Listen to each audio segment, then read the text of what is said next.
Are back. Let's jump local recording and get our camera up. Welcome everybody to round number 5 of our Go4LoL Cup today. It is Sunday. We've watched quite a few good games already.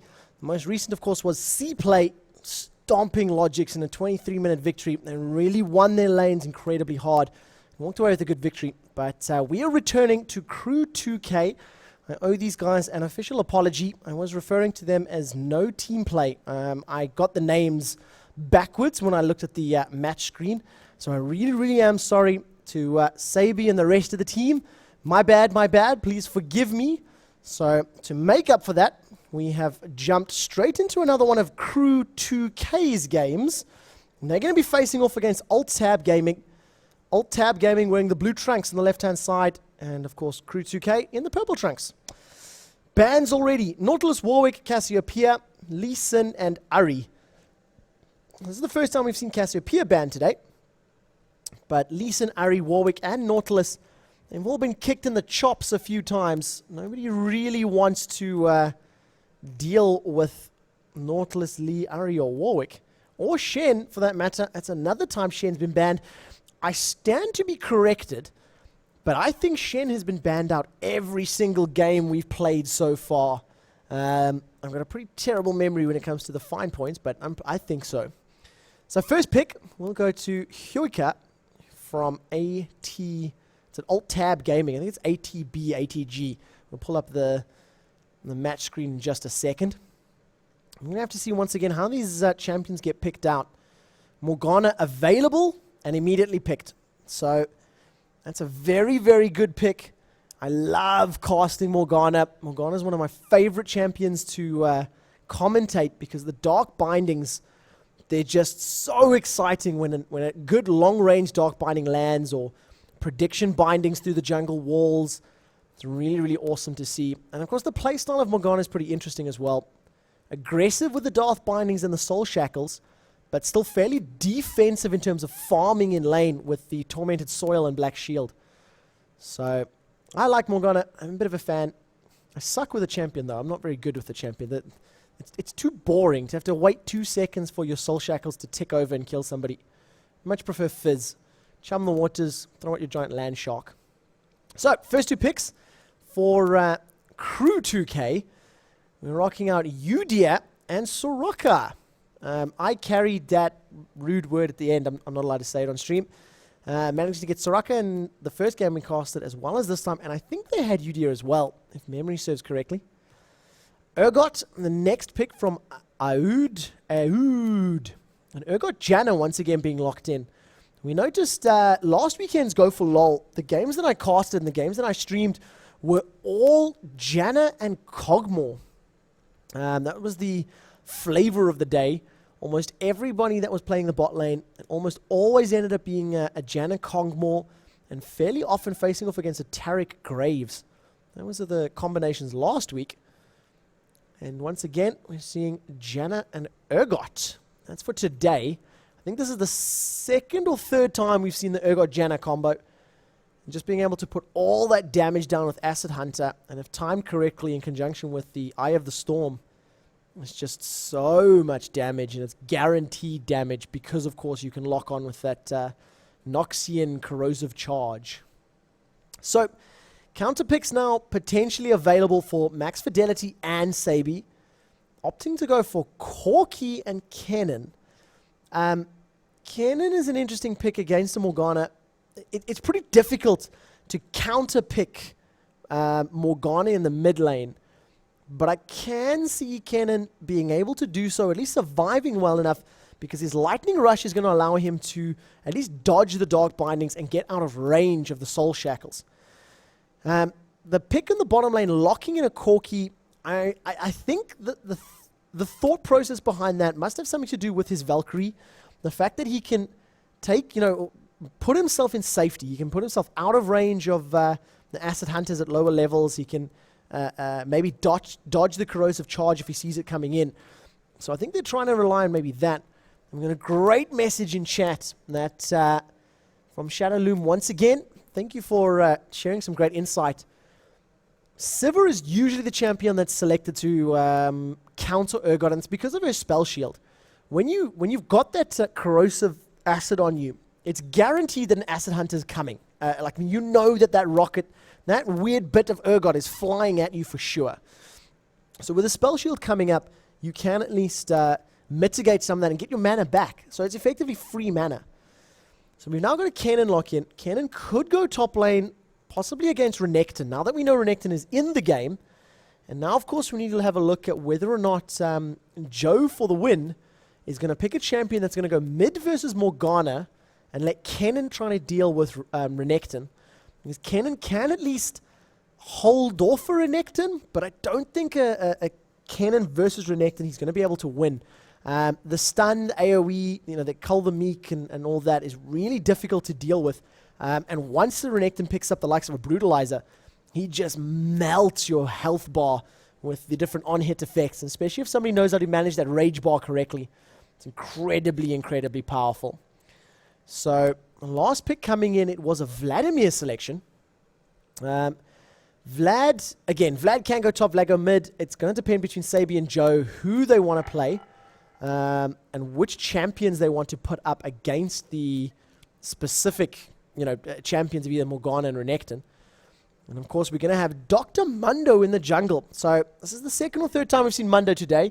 This is the first time we're seeing him in a slightly higher elo game. The majority of the players from Alt-Tab Gaming sit in around the 2,000 elo bracket. And the players from Crew 2K, they're all rocking around about 1,600 elo. So champion picks, champion selections. We've got fantastically scaling champions. Every single one of these guys gets better and better and better as the game goes on. Kennen does fall off, but again, none of these games have got long enough for it even to be noticeable. So the champions are locked in. Some of the spells are locked as well. That means the majority of the players are probably in the game already. And we're just waiting now, of course, for the 3-minute delay, which is built into the spectator client. That's just to make sure that if anybody is watching the stream, they can't obviously ghost or anything along the lines. So let's have a look at a quick look at the ladder. We are up to round 5 of the 330 team ladder. Scrolling down, we've got quite a few different teams at the minute. CCN, Rips, they're still waiting for their opponents. CLC, and we're busy following the game of Alt-Tab Gaming versus Crew 2K. Alt-Tab Gaming, of course, coming from France. Played a couple of the Go4LoLs before, at least with this lineup in these competitions, and of course, completely legendary EV. It's the full team name, but their short tag is calling themselves Crew 2K. I believe this is the first cup that they've actually entered. So we're going to have to see how this game plays out. We've got two very, very aggressive junglers, Udia and Dr. Mundo. They like to run out into the open. They like to get in range, throwing those cleavers and the man-bear-pig bear pimp slaps coming out, locking you in place. And I also think Max Fidelity played Udia as well the last game that we streamed. So it's going to be very, very interesting to see how these guys play out. They got the champions they've already played, and of course, being a bit more familiar with the champion. If you've played him once or twice today already, you just get into the rhythm of the champion, get into the process of making sure you land the skill shots when you need to, and when to use your abilities. I definitely am nervous about this top lane. Renekton versus Vlad and Renekton versus Kennen. I think if they put Kennen up in that top lane, it's going to be a bit difficult for Joe for the win, because I do believe a Renekton can beat a Kennen. His slice and dice ability as well allows Renekton to keep up with Kennen, stay on him and keep applying those auto attacks. Bottom lane as well is also going to be a particularly aggressive lane. Janna and Urgot, it's a very, very difficult lane to deal with. Urgot throws out that E of his, I think it's his E, that Noxian corrosive acid poison stuff, and it pretty much just puts a big target on your back, and every time you're affected by that, the acid hunter keeps hitting you in the head. I'm going to comment now in Techno Link at the moment. It's either Morgana team or Soraka team, so we got a split. Most of the games we've seen last weekend, if Soraka was in the game, Soraka won it, or at least the team with Soraka ended up winning. The problem is, if you get caught by a Dark Binding from Morgana, it's pretty much a guaranteed kill after 25 minutes of gameplay. Once champions get a couple of items built, put together, and a couple of tier 3 items all sorted and ready, finished, A Dark Binding from Morgana lasts 2 seconds, and you can get melted in that time. Renekton's got great burst. If you get locked in the snare, Urgot can throw that Acid Hunter on you, and as you the corrosive poison on you, and as you try to run away, you can pick up some hits with those things as well. And the combo of Vladimir and Kennen, we've seen it today already from Crew 2K, and they played really well with those champions. Vladimir in particular, Sabi, it really needs to be pointed out that Sabi used his Sanguine Pool at the most opportune times. Really well timed and really great positional play between the team, and the coordination was beyond amazing. So whether or not Alt-Tab Gaming are going to be able to handle it, or whether or not Alt-Tab Gaming are going to put the pressure on, remains to be seen. So, as is customary on any quick shot stream, we need to look at the skins. Now, everyone knows my love for Kennen. He's absolutely awesome, and he's wearing the Arctic camo, which makes him even cooler. Of course, the Vladimir Bloodlord Epicness Count Dracula armored skin of awesome is also there. We've also got the Crab Urgot, and well, 4 skins for Alt-Tab. The S&M Dr. Mundo. I'm not even sure what the name of that skin is, but it's his S&M version. It's a bit creepy, I think, or Executioner version, whatever you want to call it. I'm not one to judge. Of course, you've got the Frost Mistress Janna, which is also awesome. She's got great cleavage. Ooh, I just left Frost Mistress Janna. She's got great cleavage with this one. And the Giant Crab. I always wonder how much meat you'd be able to get off that Urgot. Anyone else eats crabs or eats crab sticks? Those would give you some really awesome crab sticks, I reckon. Put them on a barbecue, sit in the sunshine. Nom nom nom. Although saying that, it is coming off Urgot, so what's inside the crab sticks may not be exactly edible. So I'm going to be trying, I'm going to do a little test here, guys. I'm going to move my mouse speed up just a little bit. Ooh, that's way too high. And I'm going to try the mouse scrolling bit.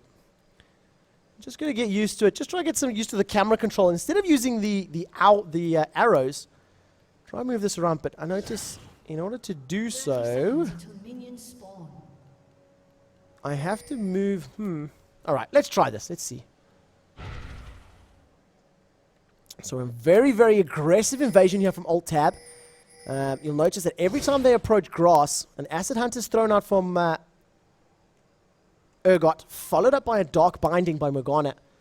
Because, of course, if anybody does get eaten by a Dark Binding, it's pretty much a guaranteed death. Let me know about the camera controls, guys. I'd love to hear some feedback. I know I desperately need some practice with camera control. It takes a very long time to actually get good with it. I'm going to try now using the middle mouse button. I've seen a couple of messages now in chat that there is some lag coming through. If anybody is on the stream and is listening in, please give me some comments and some feedback there. Is the stream really lagging? Is it having a bit of problems here? So, first invasion is coming up from Crew 2K. They're going to be stealing the red buff. That's going to go to Max Fidelity. He did very, very well in the last game that we watched, managing to steal the red buff for the first 2 or 3 times that it spawned. And we're going to see Kennen coming in the middle against Morgana, and Vladimir against Renekton. And I think that's the right thing to do. I think that a Renekton that times his abilities correctly can put a lot of hurting down onto a Kennen, especially at the lower levels. So that's quite smart. And I think that a Morgana versus Kennen, of course, we mentioned it earlier. Lightning Rush is going to be able to jump away and get to safety. And I've noticed a huge spike in viewers. Welcome, guys. What's up? Thanks for joining. Round number 5 of Go4LoL. We're busy following Alt-Tab Gaming. They're chilling in the blue trunks in the bottom left-hand corner of your screen, and they're facing off against Crew 2K. France versus Germany. And Crew 2K, of course, wearing the purple trunks. 220 viewers. What's up, guys? Thank you for tuning in. So, game has started off. 3.7k gold for both teams. We've already seen the red buffs being stolen from both sides. Dr. Mundo went in and stole the red buff from Crew 2K with the help of Renekton. And Sabi, using his Sanguine Pool, dropping it to get away from that infected cleaver, making sure he doesn't get hit by the slow and taking more damage than he needs to. The lane is a little bit too far pushed. Sabi's sitting pretty close to his turret at the minute, so it'll be a bit difficult for 2 melee champions to really put some pressure on that close to the turret, especially at this low level. And we're pretty much just starting off with a standard defensive farming lane phase. Champions need some gold, they need some levels before they can really start putting pressure on in terms of aggression. And of course we've got pretty high sustain lanes. Renekton has the ability to gain his health back, and look at the damage he's putting down into Sabi. Exactly what I was mentioning earlier. Cull the Meek is going to give him hit points back. The more creeps that it hits, the more damage it deals. He's then got his Ruthless Predator, which hits for effectively 2 attacks. That's the Encleave. Exhaust go down, and well, with the red buff and Cull the Meek, it's enough to pick up first blood. And using that slice and dice, Loden gets out of range of the turret as well. So really well played in the bottom lane. We've now got an Acid Hunter lock on to Butts is in this bottom lane, Lancer Butters. And of course, that is now going to be him taking a little bit more damage, but he does have Soraka to at least replenish his hit points and give him extra life back. So that's very, very important that at least whatever damage does go down, Soraka can replenish it in time. Astral Blessing from Soraka, it does heal pretty decent hit points at low level, but it isn't a very high cooldown, in around the 20-second mark. There we go, 18.02 seconds. So it's a long time between stock-ups of health. So with the first blood for Renekton, he's already gone back, picked up a Null Magic Mantle, and with the CS that he was able to pick up a Doran's Blade as well. So he really wants to put that early aggression down and drive home some control in this lane. Look at his Ruthless Predator. The next attack strikes twice, and if you've got over 50 Fury, it has an even more significant increased amount of damage. 230 damage at a level 4 already. And there's the damage going down, finally hitting over 50 Fury. It's a couple of auto attacks and Cull the Meek before the Fury bonus was even there. Then it drops Sabi to less than half life. And I'm really worried for Sabi. Sabi's going to need to pick up a Hextech Revolver as quickly as possible, just to be able to get even more sustain back, even more life back, before she's going to be able to actually do any, be able to stay alive in the lane. So already we've got a 700 gold advantage in favor of Alt Tab, and that is complement entirely of the kill from First Blood. 600 gold difference, and then 100 gold difference, or 100 gold on top of that from farm. And we've got some brilliant baiting coming in. Level 6 Kennen. He's going to be able to get a stun, gets through the Black Shield. Fantastic flash stun with the bear stance from Udia. If Kennen can get in range, one more shuriken is going to pick up a kill. Really well timed there, and what a brilliant flash bear slap to the face. The man-bear pig of Udia jumping in range, and I love watching that. The flash bear stance stun is really, really impressive to see, and of course he gets the speed boost from bear stance passively, so as long as he just gets close enough to land an auto attack. And there comes the stun. Over 50 Fury blown already, and the great damage, but now the pressure's on because Loden doesn't have the Fury bonus. And if Sadie can just get a little bit more cooldown reduction, a few more levels into Transfusion, it's going to start hitting even harder. Finally level 6 for Renekton, so he's going to be able to at least use a get out of jail free card in the form of his ultimate. And Dominus gives him a good hit point chunk. 300 hit points instantaneously, and it can be used to sort of heal damage, in that sense. It gives you the additional 300. It can prevent a Hemoplague tick from killing you, can prevent an Ignite tick from killing you, and now we've got Dr. Mundo coming up as well. Dr. Mundo is level 5, so he doesn't have his sadism ultimate, but he may be able to hang around for this. Activated Burning Agony, and manages to pop a Sanguine Pool from Sabi. A really defensive Sanguine Pool. Afraid of maybe an exhaust coming down or similar. And the sustain lane finally starting to show some dividends. Corki's able to put damage into Urgot, and it cannot be returned. 53 CS for Corki to 58 on Urgot. And there we go. Look at the damage from that Phosphorus Bomb at the minute. 3 points into it at level 5. And it really hits pretty hard when that ends up happening. So let's see what's how the lanes are faring now. 500 gold the difference. 57 CS Corki. 62 on Urgot. He's managed to pick up quite a few of these last hits under the tower, or near the tower rather. Morgana 68 to the 61 of Kennen. Bang on even. Top lane 32 on Vladimir to the 53 on Renekton. That first blood, not being in lane, losing about a wave and a half of creeps is cost him quite dearly. 20 creep score is, do the math, that's about 400 odd gold.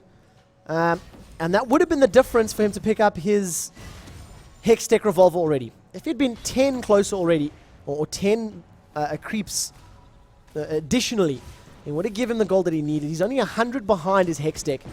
And you really need that Hex deck against a burst champion like Renekton, because once you survive the burst and get some health back, you can really turn the tables back on the enemy team.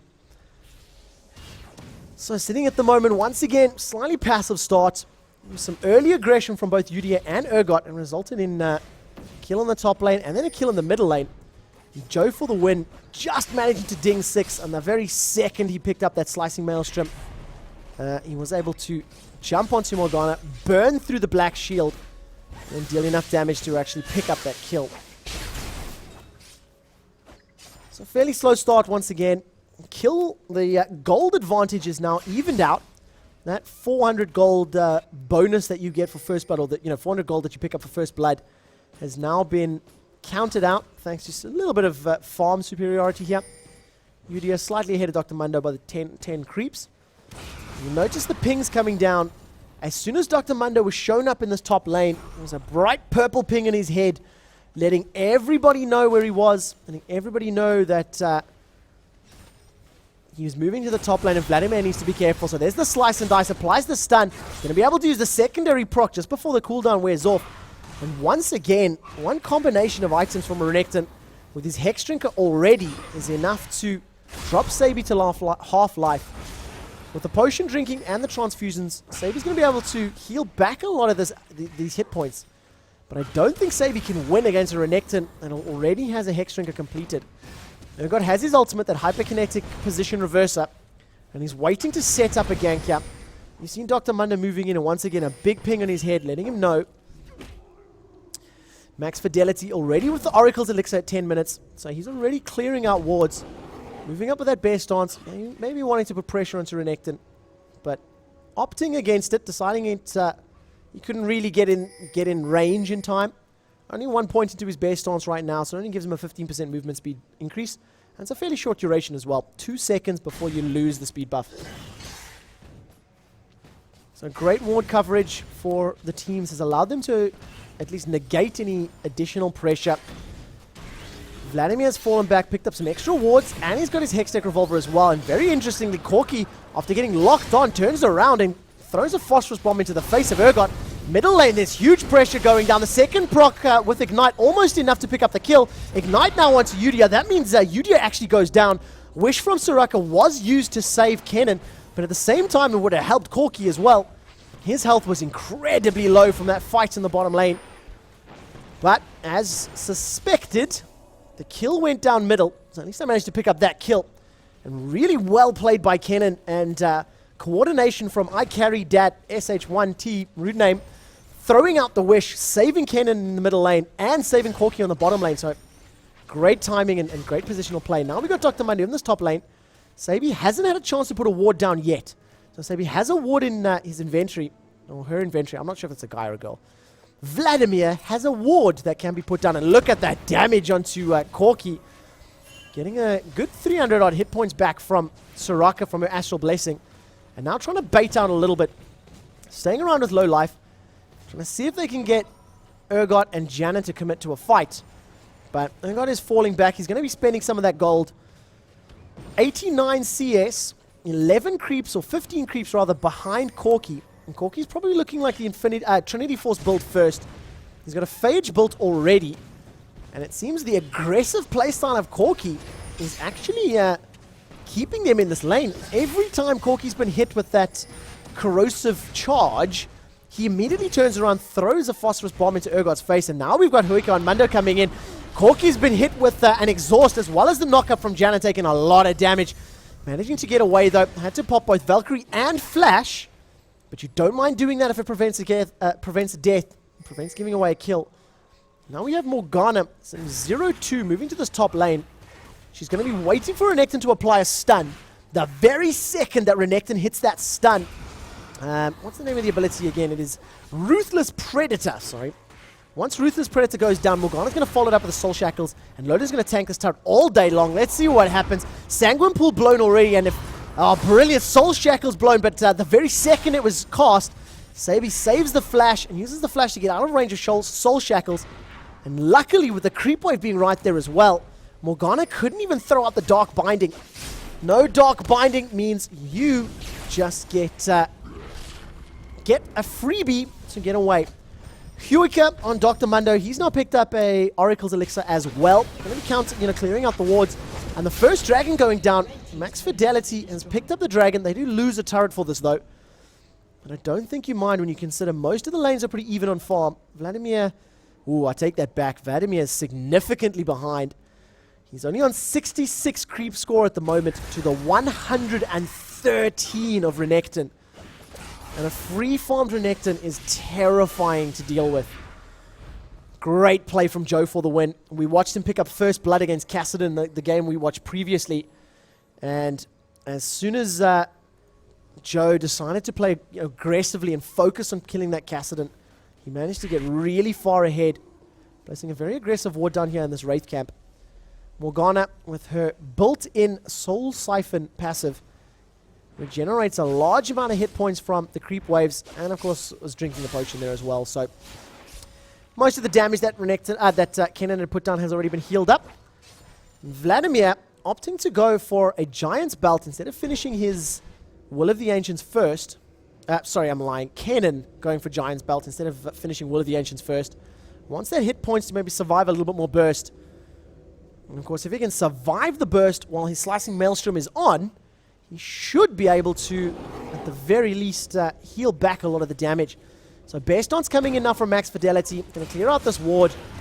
A little bit of free damage from Sabian to Renekton, but nothing to really write home about. And with that Oracle's Elixir on, clears out that ward in the top bush.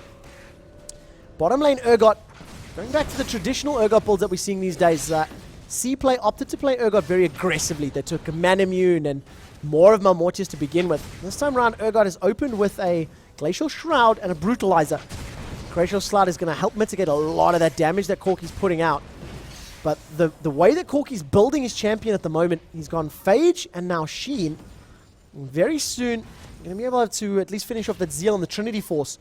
So this makes it very difficult for Urgot because he's prioritizing armor right now.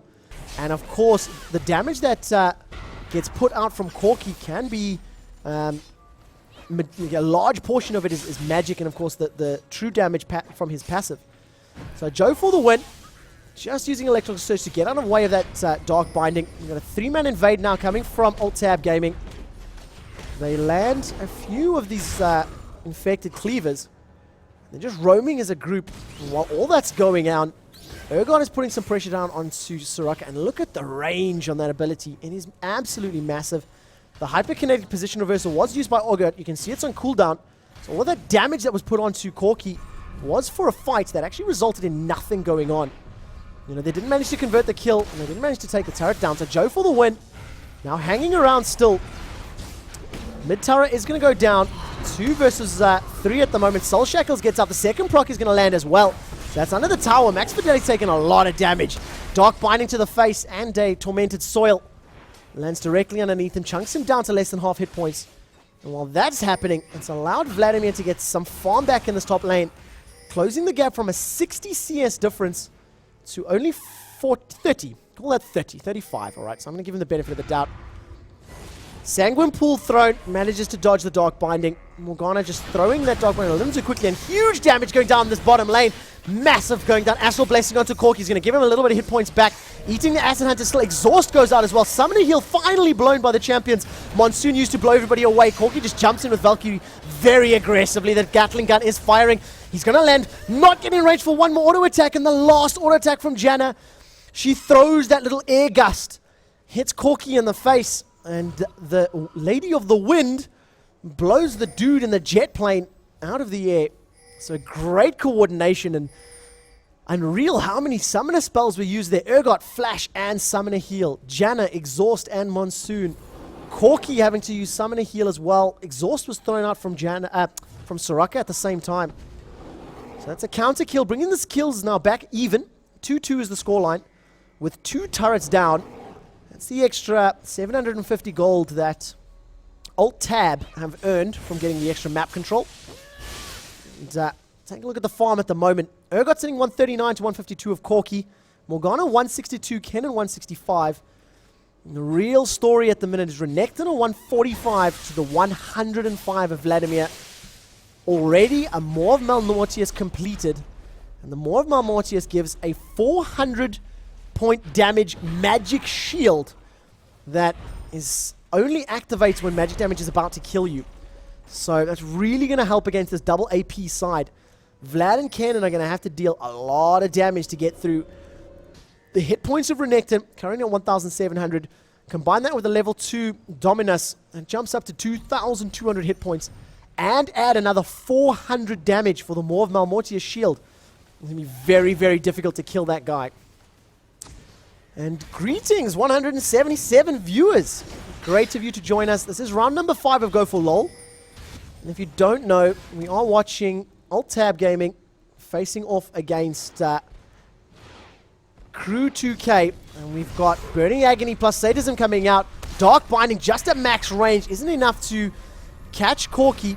And they didn't really have anybody else that could deal burst. So I don't think Corki was really in danger of going down there. But very, very aggressive push from Alt-Tab at the moment.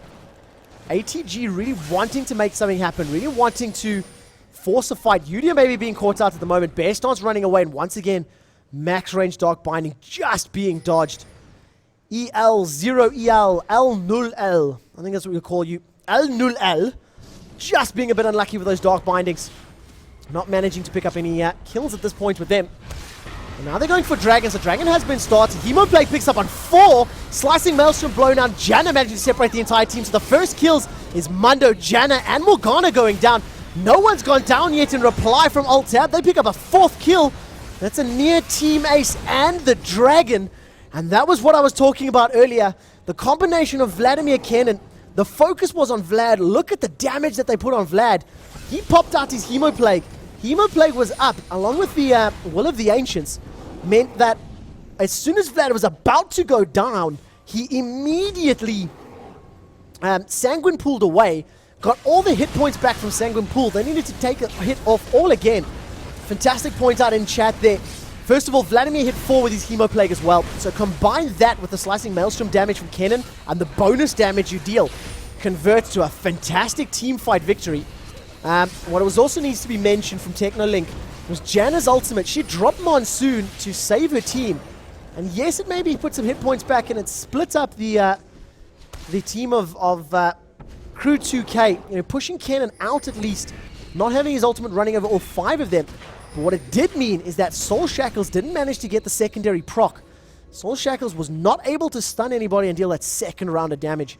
And it makes a very big difference when you don't have that huge burst from Morgana coming out. Soul Shackles deals, call that 400 damage on the first proc, and another 400 damage on the second proc, in addition to the stun being applied. So the 4-man kill, along with Dragon and now Baron Nashor at 21 minutes, gives Crew 2K a very strong advantage. 2-1-2 on Corki, 2-1-2 on Vlad, and 1-0-4 on Kennen. Watching Soraka use those Star Call to farm up that lane, pick up a couple of creeps. If you play a support champion and creeps are going to die to the turret, don't let the gold go to waste. Pick up that gold, guys. Ideally, if you can delay the lane so your carry can pick up the gold, that's even better.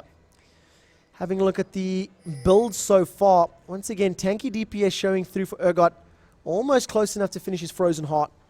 It's going to help against Yudia and, of course, Corki. Reduce their attack speed and give you all that extra armor. Morgana opting to go Zhonya's Hourglass first. It makes sense because, of course, she can use her Soul Shackles and then survive or, you know, mitigate a lot of damage from being untargetable. But the problem is it really reduces the amount of ability power she has. She has 196 at this point, 236 of Kennen. So it's saying that AP is actually pretty even so far. Dark Binding landing on Sabi. He eats a meat cleaver to the face as well. And while the pressure's on in the middle lane, a 3-man Crew 2K, they managed to take out the bottom turret. So that's the first turret of the game for Crew 2K. It may cost them an interior turret now. The Hyperkinetic position reversal goes down. Urgot pulls Kennen right back into the middle of the team. That instantly blows up Kennen. Vladimir throws his Hemoplague out. It catches a lot of champions. But he used his Hemoplague very early on in that fight, meaning he couldn't use it to save his life when it was necessary. And even though they lost one very big fight and don't even have the Baron buff, fantastic pressure from Alt-Tab at the moment. They managed to take out the interior turret. pick up 2 kills from it as well. And they're going to keep this pressure on. They are not afraid of Crew 2K. They have no problems putting pressure on. They have no problems fighting. And they lose another turret now, Crew 2K. 3 turrets to 1. But with the fact that they've had several kills advantage, a Dragon and the Baron, they still have a 3,000 gold lead. So item-wise at the minute, Warden's Mail sitting on Udia. He's going to work that up towards a Randian's Omen. And that's going to be very, very good. Randian's Omen is going to negate a lot of the auto-attack damage from Urgot, from Udia, and from Renekton once he pops the active. And of course, the speed debuff is incredibly powerful against the Morgana. She's going to use that Soul Shackles, try to catch up and try to stay in range for both procs of her ultimate to tick. And if you can just slow her down and keep her away, it's a lot easier to avoid that damage. 25 minutes in, and no team has a clear advantage right now. Both sides having great team fights and great positional play between them. And it's just come down to one very good team fight from Crew 2K. Managed to pick up that Dragon a little bit earlier. And of course, that was countered by Alt-Tab just pushing down the middle lane and going, you know what, we want this tower. We don't care where you are, we don't care how you're trying to defend this. We want this tower now. Hyperconnect position versus once again onto Kennen. He immediately jumps backwards. Manages to get away. Acid Hunter is being thrown into him at the minute. And now with Udia coming into the fight, this may turn it around. Kennen pops his Slicing Maelstrom, so that's most damage over 3 champions. The first death is Janna. A lot of the ultimates have been used now at the minute. A bit of split focus from Crew 2K. Not sure who they want to attack. Not sure who they want to focus on. Hemoplague picks up another kill onto Dr. Mundo before finally Soraka goes down. Another kill in favor of Alt-Tab. They now have Soraka and Kennen going down. Urgot is putting pressure onto Urgot. In the background, Corki picks up a kill onto Renekton. This is a 3-for-2 trade. I think that a 2-for-4 trade. And it's probably going to end up being the middle turret as well. And once again, the damage from Crew 2K. The double AP really impressive. Kennen ultimate only managed to catch about 3 of the champions. Slicing Maelstrom was not over the entire team, and still they managed to walk away pretty victorious there. Morgana just doesn't have enough burst to insta-kill somebody. They focused that Kennen down, and with his Slicing Maelstrom, he regenerated a large portion of health, and they needed to keep hitting him, keep attacking him. A great play by Crew 2K at the minute. 10-6 is the scoreline. They have a 5,000 gold lead. And let's see how that's actually split between the players. Corki sitting on 9,400 gold to the 7,400 on Urgot. That's 2,000 gold difference. That's a BF sword and a Vamp Scepter. I mean, that's a big advantage. Renekton in the top lane, 8k to the 8k of Vladimir. So even with a 60 creep score difference, Vladimir still has the gold advantage, compliments of the Dragons and the Nasher, and of course having a 4-2-4 skill line. It's more kills and more assists, and now the attention is going to be on Joe for the win. He's eaten a cleaver to the face. It's not going to be enough to really do anything about it, and it actually scared them away. Alt-Tab, ATG, stopped the Dragon. They were worried about the pressure. They fell back, and I think that means this is going to be a Dragon now for Crew 2K. Mid lane, 8,300 gold, 213 CS to 7,500 gold and 280 CS, 215 CS. So farm in the middle, as even as it's going to be at this stage in the game. And just all this map pressure is and the global objectives, the Dragons, the Nasher, and obviously the kill advantages. That's where the gold difference is coming in. So 4-2 in turrets. Map control technically still sits with Alt-Tab. They've got all of the front row turrets down. They also have an interior turret in this mid lane. So they've got slightly more free reign where they want to go and what they want to do. I see a comment there in chat regarding the different ELO ratings. Just so you guys know, in terms of ELO at the minute, the French side of Alt-Tab, they've got an average of around about 2,000 ELO. And Crew 2K from Germany, they're sitting around the 1,600 mark. So 400 difference in disparity. Valkyrie from Corki, that's going to be enough to get him back. Soraka is recalling in the bottom tri-bush. She needs to get up to the top here and be able to use those heals and keep her team alive as long as is possible.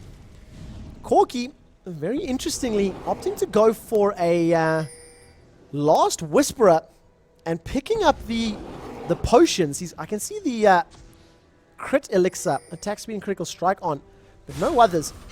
Now we got some good positioning here. They might be able to jump in and catch a few of these alt-tab players out of position.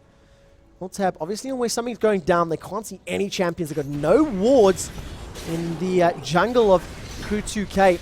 Dark Binding lands on Max Fidelity, and that's huge.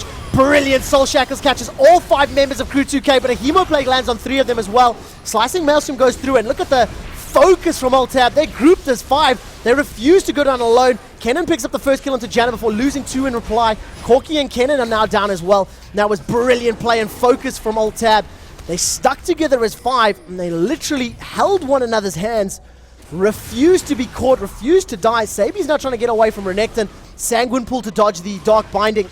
He is at the back, clearing out the creep waves as best as he can. Acid Hunter, long range, one more Acid Hunter, almost enough. The passive may pick up a kill. The last Acid Hunter just misses, just out of range, and tanking the turret damage from Urgot. That might be a kill.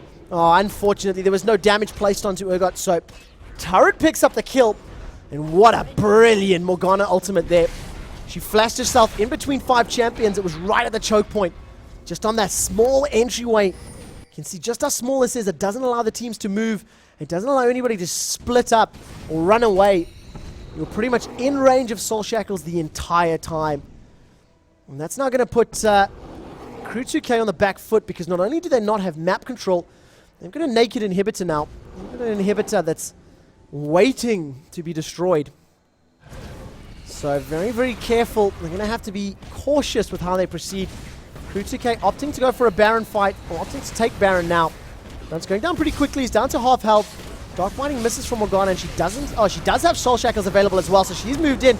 There's Soul Shackles in conjunction with the Black Shield. Zhonya's Hourglass pop. Now she's in hot water. Immediately blown up. 1 or 2 auto attacks. There's a Lightning Shuriken. That little bzzzt from my electric hamster. That kills Morgana. And I think there was a little bit of miscommunication. alt-tab going, look, they're on Baron. We need to try to stop this. Now Sabi's in a position. He's been exhausted. He still hasn't used his Sanguine Pool, and great play again. He has not panicked. Still available. There's the first Sanguine Pool. Used to apply the slow. Hemoplague goes down. It only managed to pick up Urgot, though. And Urgot, along with the position switcher, tries to save himself. Is not going to be enough. That is now a dead Janna and a dead Urgot. All compliments of a very aggressive Sabi. And up in the background, Dr. Mundo trying to take out the inhibitor. Completely missed that. And he was shut down by Udyr and Soraka. So they've now managed to pick up another turret. 5-3 in turrets. 20 seconds left for most of these champions. And if they can get to this inhibitor turret, that's really going to help. But it's 12 seconds. Opting to tank it this time around. If Renekton jumps in or Morgana jumps in. Oh, brilliant split. Look at that. Splitting up. It's like watching... Marines in StarCraft 2 avoiding a Baneling bust, rolling out the way, and they've immediately replied. So not only did Dr. Mundo not pick up a back door, but now Crew 2K have got Baron buff. They've picked up 2 turrets in the mid lane, an inhibitor, and they still have their inhibitor available. They're rolling up to this top lane now, this giant creep wave. It's going to be able to at least hold the blue team creeps at the tower. That's going to be another turret kill. And Crew 2K really looking like they can turn this fight, turn this game around.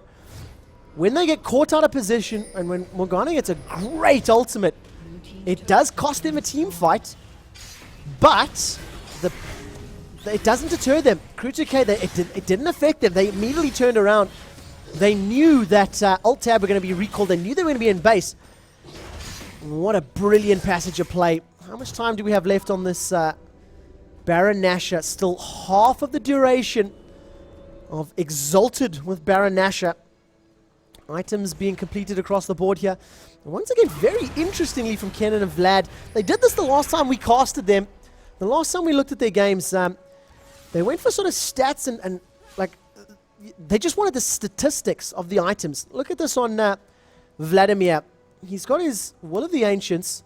Then he's got a Rylai's, needlessly large, and of course a Chain Vest. So he's working towards his Zhonya's Hourglass. Kennen as well, he's got a BF, needlessly large rod, as well as the Blasting Wand and a Chain Vest. So if he had opted to go for one complete item, either a Death Cap or an Hourglass, it probably would have been finished by now, deducting one of the pieces of the ingredients for the other item. So with the Exalted of Baron Nashor, the buff active in Guardian Angel on Corki as well, they're moving forward. They're going to try and use this as use the benefit of Baron Nashor to the best of their ability. 10k advantage, about a third of the time left on. We'll make that 20% of the time left on Baron. Deciding they don't want to fight. They know they've got a lead. They know they're superior in terms of gold and items, but they're not playing over cocky. Crew 2K did not want to go to a tower dive. They did not want to commit to a fight where they were still at a disadvantage, even with just the turret being there. So playing defensive, falling back, taking Dragon, and now a very aggressive invade from Lancebutas, sitting on a ward, and I think that's bait. I think he was baiting. There's no ways you sit on a ward and dance, or just at that spot, pick somewhere to dance. So very, very confident Corki at the moment, and rightfully so. Great play so far. They've rolled back once Alt-Tab have fallen away. Taken off 2/3 of the hit points of this turret. It's now down to 916 hit points. That's going to be about 7 or so auto attacks from Corki. And there goes the big one. Even the big one from Corki in conjunction with the dual Will of the Ancients. He's sitting on 60 ability power, and that's just going to make those rockets hit even harder. Huge damage. You can calculate that to around about 320 damage, and the big ones hit for an additional 50%. So that's huge damage for an attack damage carry to be able to have that sort of burst. It's really well played, or really beneficial when going for that long range poke. So we've slowed down the game a little bit. I think Crew 2K, they know they've got a lead and they don't want to make a mistake. They don't want to commit to a fight that they're going to lose or potentially lose, and then lose their inhibitor and potentially the game as well. 35 minutes.